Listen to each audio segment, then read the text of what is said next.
You know, a lot of people say it's impossible. I learned this thing from a new book that I'm reading. What if you follow that up with unless? It's impossible unless.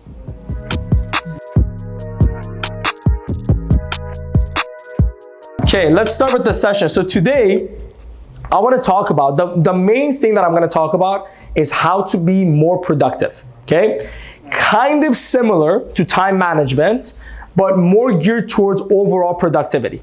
Not just time, but also energy, your attention, focus, so you can get more done in a shorter period of time. The first thing I'd like to talk about though, before we go into productivity, is change. Because none of the information you learn from this session or books or audiobooks matter if you don't change. Is that fair? The definition of crazy, according to Albert Einstein, is doing the same thing over and over again and expecting a different result. Would you agree? Yes. And most people, if you really observe them, kind of repeat the same year over and over and over again. The faces in their life might change, but the problems stay the same. Have you noticed how there's people, and these are the ones that I'm saying aren't changing, that leave a relationship but get into another one that ends up having the same problems? Have you noticed how someone hates their job and their manager, and then they get a new job and they hate that job and manager too? Right? So people have a way of constantly repeating the circumstance in their life. Why? Because wherever you go, there you are. You know, many people think that if I move to a different country, things will change. If I move to a different city, things will change. Unless they also change in that transition, nothing's really going to change for them. Because wherever they go, they are taking the most important person with them, which is themselves. And if it's the same thinking, it's the same type of programming, then probably they're going to create the same sort of circumstances for themselves again. Is that fair? The whole idea of self-sabotage, what does that mean? It's when someone receives things that they are not yet ready for. You know, one of the best examples of this, people that win the lottery get themselves into a worse financial situation than the one they were in previous to winning the lottery within a 3-year period of winning the lottery. Did you understand what I just said there? Yeah. So people that win the lottery, big money, 10, 20, 30 million dollars, end up finding themselves in a worse financial situation than the one they had before they won the lottery. Why? Because although the external world changed, the internal stayed the same. And because their identity didn't match to the level of new net worth that they had acquired, they found ways to self-sabotage themselves. Now you're wondering, how do they end up in a worse situation? There's something called a mortgage. Okay? And what happens when you get a mortgage and can't pay it, there's something called defaulting. And when that defaulting thing happens, not only do you have to pay all the money to the bank back, but you lose about 10 to 30% of your property value as well. Does that make sense? So imagine somebody wins all this money, goes and listens to all their friends who have no money about how to manage it, because that's the smart thing to do. That's sarcasm, if anyone is not sure about that, okay? They go and buy all these houses with all these mortgages, and then they find themselves in this trap where they can't pay the mortgages, or interest rates go up. As you know, this is happening. You know, before, because many people, I'll be honest, many people came to Canada 10 years ago, 15 years ago, and they've been in a low interest rate environment for a long time, and they thought that's how things work. What many people don't realize is in 1981, interest rates for mortgages went up to 18%. That means people were taking money out of their credit cards to pay their mortgages. Okay, now I hope this doesn't happen now, because that would cause a lot of problems. But my point is that this low interest environment that we had for 10, 15 years after 2008, it's not normal. Okay, average interest rates in Canada should be 5%. So imagine someone goes buys all these houses, their mortgage broker says, oh, you know, the payment is less than your rent, da da da. And then 3-4 years later, interest rates go up. Well, what happens? They default, they lose money. So my point is, I kind of made this a little longer than I should have. The point that I'm making, somebody's trying to record. We're already recording, so if you're trying to help us, please stop, okay? We have a recording from here too, so there's multiple recordings. But in general, you have to change in order for your life to change. Does that make sense? Okay, so let's begin now. The first area that either pushes people to change or keeps them from changing is whether they have a reason to or not. Look, change is not easy. I know we say, don't use the word easy and hard, but I want to say this in a way that you all understand. When you change, you have to actually change. You have to change your belief systems. You have to change your programming. You have to change the way you think. It's very uncomfortable. Would you agree? Yeah. Okay. So unless you have a really good reason to change, why would you? Why would you go through all the hassle of changing if you don't have a good reason to? So in order to change effectively, you need to have a really good reason to. Well, how do you come up with a reason? First of all, you need to have a clear goal that your current version has no idea how to achieve. When I was talking to Kwang, when I was talking to Stas, and I was talking about them hitting their MD way before they thought they could hit it, I promise you on that phone call, they had no idea how they were going to do it. Would you agree? Yeah. That version of themselves that was on the phone with me had no idea how they could get their funnel from 10 to 35. But that's the whole point of a goal. If you already knew exactly how to achieve it, it's not really a goal. A goal is meant to be something that's so stretched that it forces you to think differently. When I was 19 and I set a goal to make $85,000 a month before I was 27, I had no idea how the hell I was even gonna make $85,000 a year. Forget about $85,000 a month. And trust me, when I was writing that goal, I had the same feeling that many of you have. Fear of failure, doubt, anxiety, but for me, I thought, look, there's a book that I'm reading here called Think and Grow Rich by Napoleon Hill. A lot of people who are way richer than I am say this book is right. My results show that I have not made many good decisions leading up to this point. Now, I was 19 to be fair, but still. So I'm like, I'm just gonna assume that I'm wrong and that book is right. That's it, common sense. I'm just gonna assume that since I don't have the result, and this gentleman who wrote this book has the results, that book was written, I think, in 1937, and it's still one of the best-selling books out there, still. So I mean, this guy has probably done something right. So I'm gonna just believe what he says. So I wrote that goal despite the fear. I put a clear deadline on the goal despite the fear, and in the book, he says it. The way, you will find the way once you go for it. Now, that goal is big, but think about your own life. Hasn't been things that you wanted to achieve that at the time that you set out to achieve it, you had no idea how to achieve it. Maybe it's a fitness goal, maybe it's a relationship goal, maybe it's an academic goal. But once you made a decision, didn't things start kind of working your way for that goal to come to reality? So if it can happen for small stuff, why wouldn't it happen for big stuff? And by the way, $1 million a year is not even that big. It might be big to you right now listening to this, but if you look at the amount of money some people in the world are making, now I know these are professional athletes, but people in like Cristiano Ronaldo, Neymar, Messi, these guys are getting paid 200, 300 million a year. So here's the point. There's a lot of money out there, guys. There's a lot of money out there, and you can have it too, as long as you make a decision and believe that you want it, okay? Now, some of you are like, why should I be money motivated? Because if you're saying that, you're probably a good person. At least you think you are, okay? Because you're getting behind that virtual signaling kind of messaging. Oh, why money? Okay, so you assume you're a good person. Shouldn't you have more so you can do more good things with it? You know, it's a lot easier to help starving kids by donating money to them than protesting in front of, West Georgia Street. I know some of you are like, I'm protesting, so I'm saving people. If you have $1 billion, you can change the world a lot faster than holding a sign up and thinking you're cool. Okay, no offense, by the way. And if you're offended, then that's not really my problem. But the point is that if you're a good person, you need to become rich way faster than everyone else. So you can do all the good that you want to do in the world. Yes? Okay, so good. So then having a goal to be wealthier is a good thing. Then you can give more and you can help more. Clear whys to make the goal a priority. It's not enough to just have a target, and you need to also have a why to reach that target. That why could be as small as wanting to improve your lifestyle. It could be as big as wanting to save the world. Okay? The bigger the why is, the better, as long as you are emotionally connected with it. Okay? Don't just have a why that sounds good to your friends, but you don't really care about. Make sense? Have a why that you truly care about. And even if it's something as small as wanting to pay off your debt, it's still gonna drive you and motivate you more than anything. Swan, I mentioned him earlier. Swan makes $24 million a year in our business, passive income. When he first started the business, his goal was to make an extra $500 a month to pay off debt. That's it.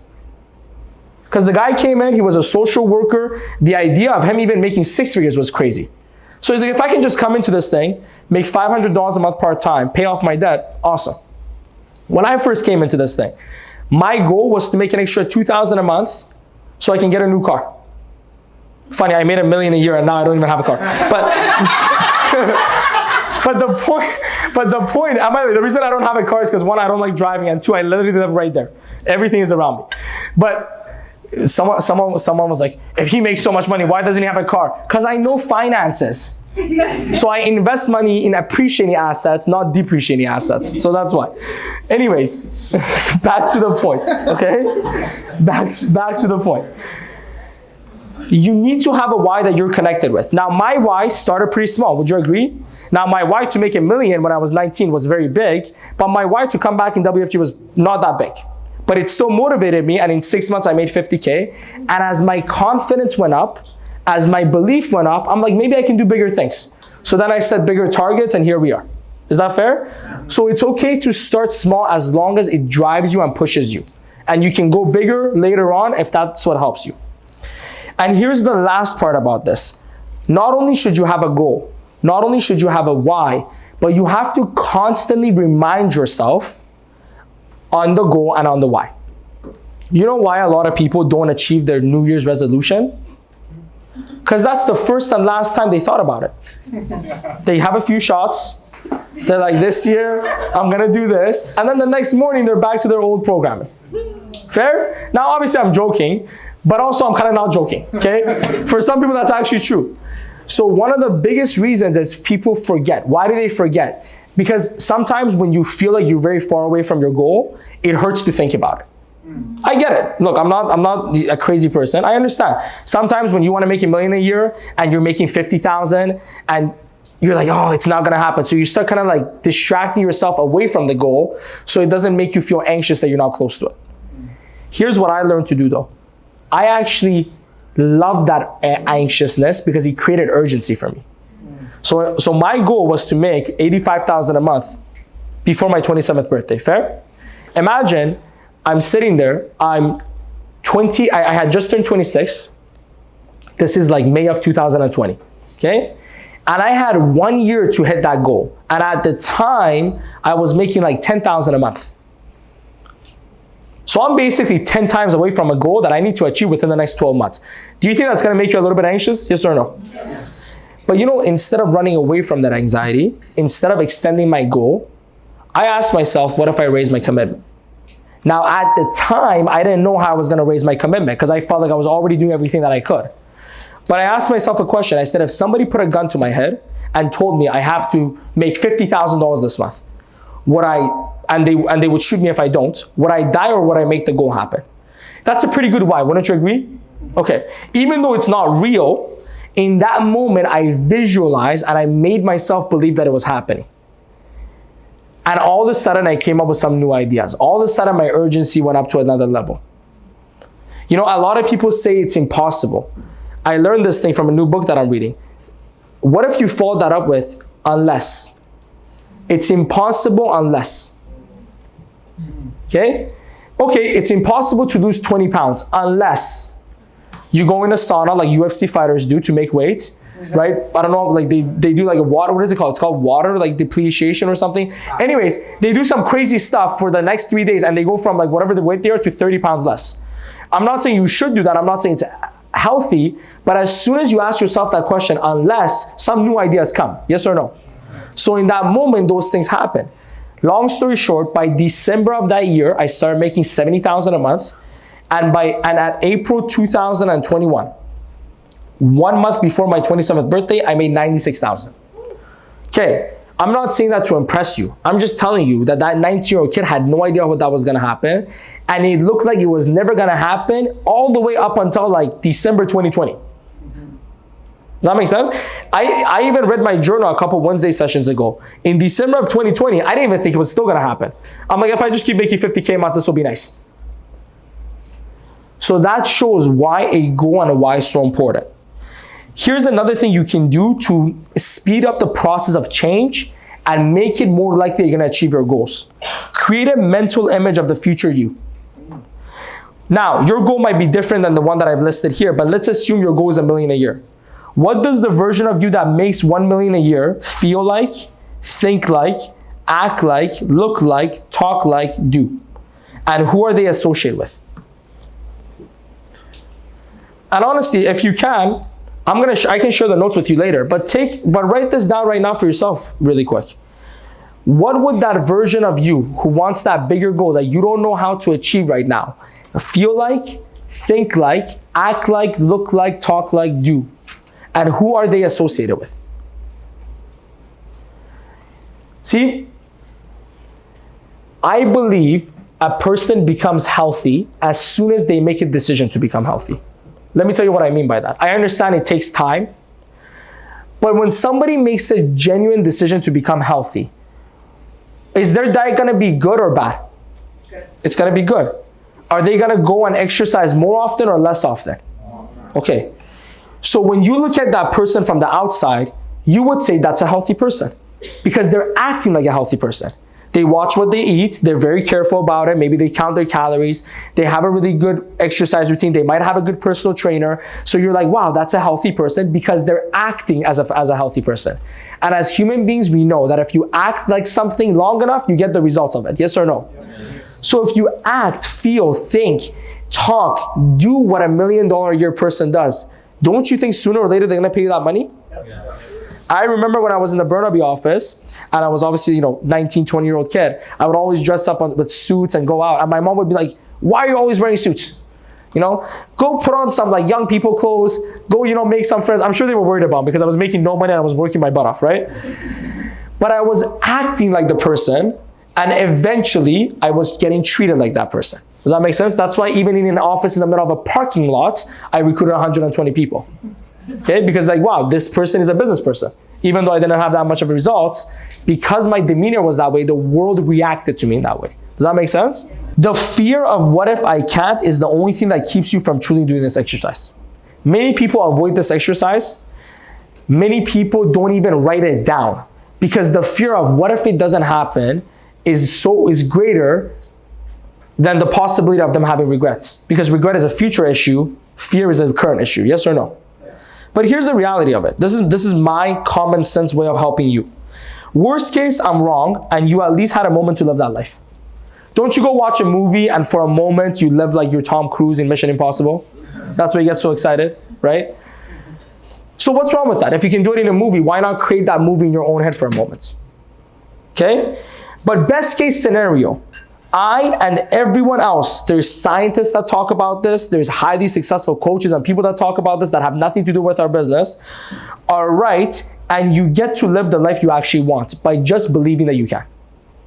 And this is why I'm talking about this, because one of the things that you can do to truly create change in your life at a rapid pace is visualization.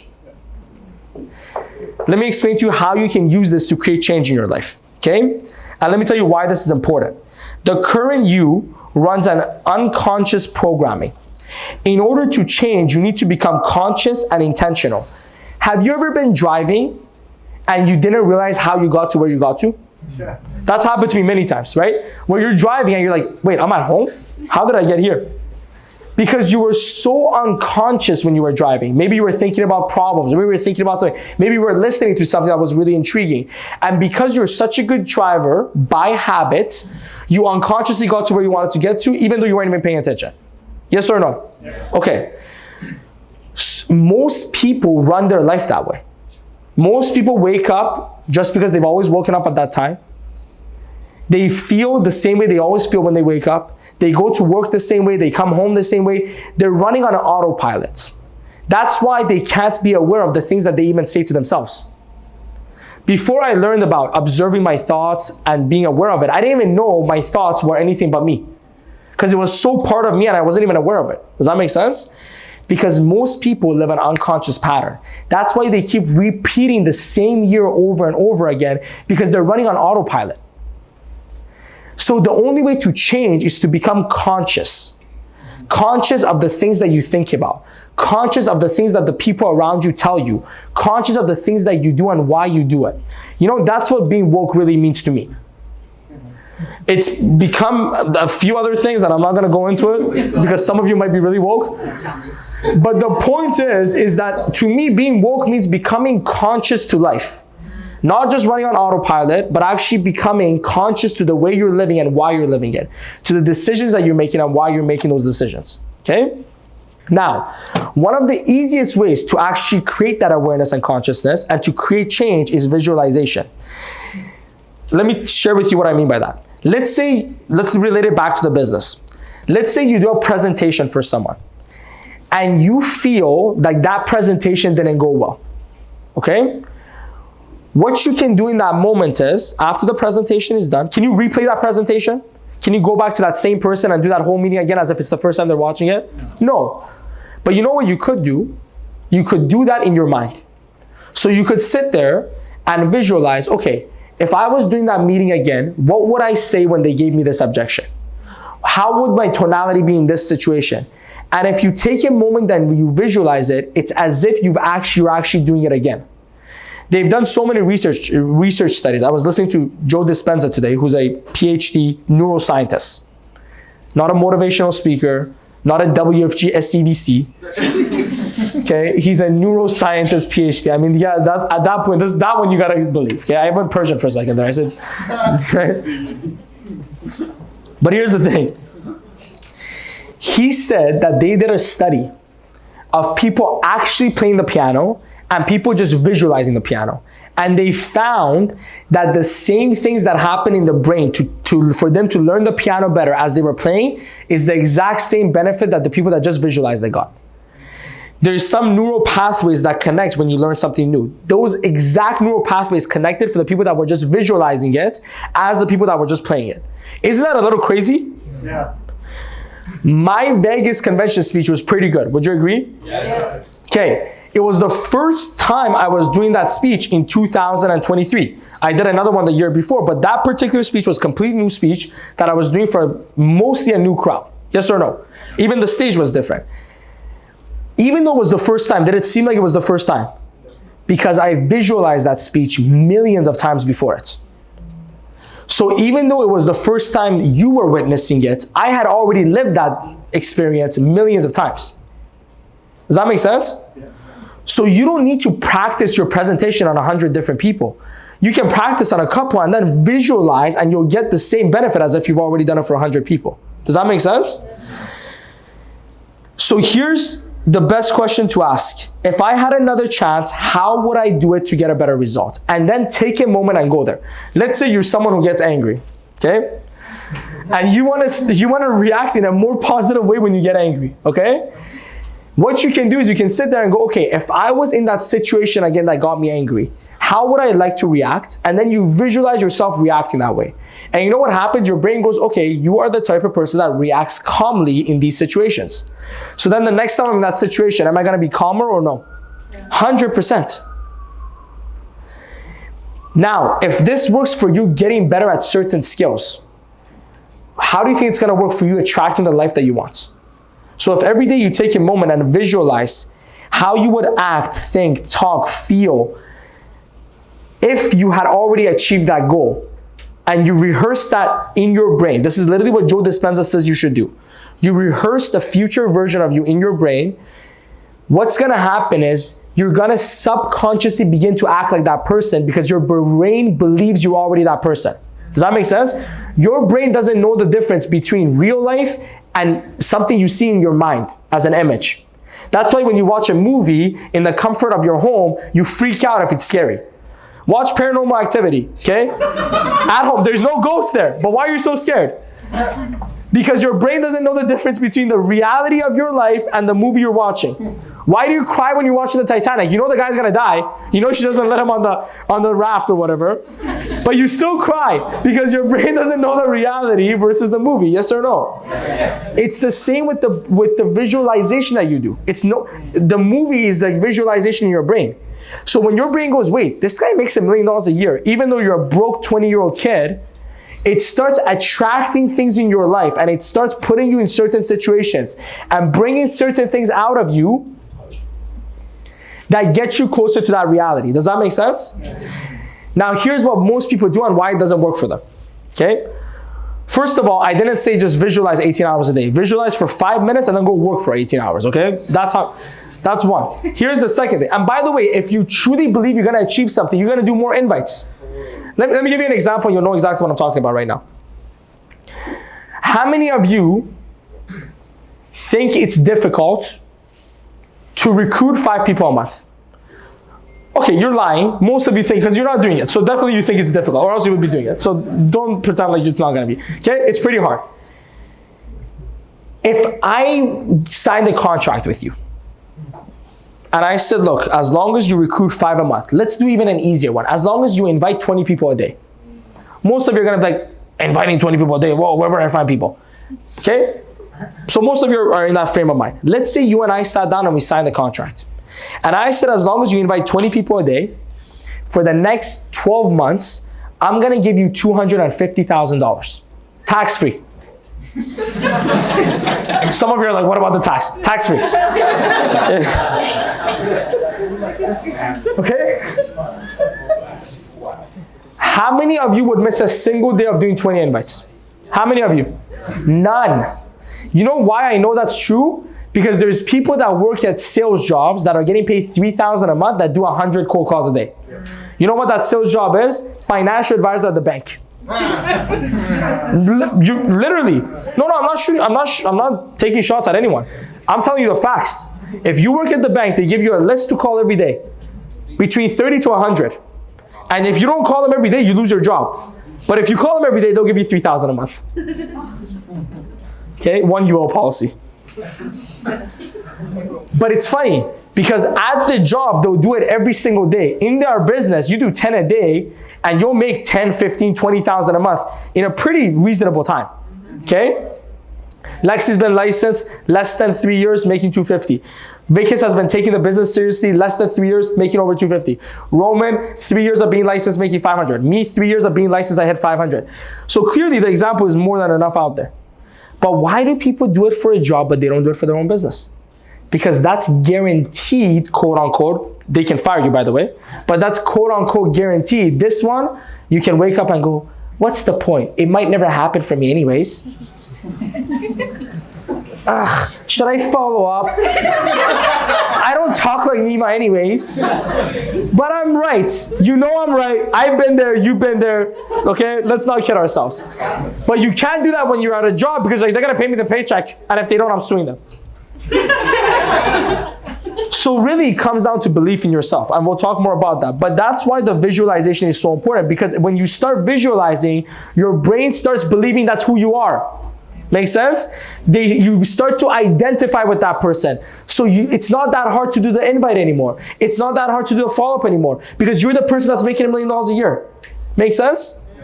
Okay. And if you're wondering, Nima, in that Burnaby office, sounds like you went through a lot. How come you didn't quit? Because I kept visualizing that version of me so I couldn't quit. Does that make sense? I did a Google search about visualization because I'm like, some people are not going to believe me, okay? Studies to show power of visualization. Literally the first one. And there was another one, but Lana cut it out. But it was another one from Psychology Today. Scientific research demonstrates that visualization can improve immune system functioning, doctors, relax the body, and improve athletic performance, improve memory and academic performance, and more. The proof is in the pudding, as they say. And with visualization, the proof is, I don't know how to pronounce this, okay? Whatever it means, it means a lot, okay? That's what I know. I don't know how to say it, but it means a lot. Okay? Anyway, Google it for yourself. I literally Googled this thing. There's a lot of stuff that comes up. If there's one thing you take away from today's session is believe in believing. Believe in the power of believing. Please, there's more than enough research out there for you.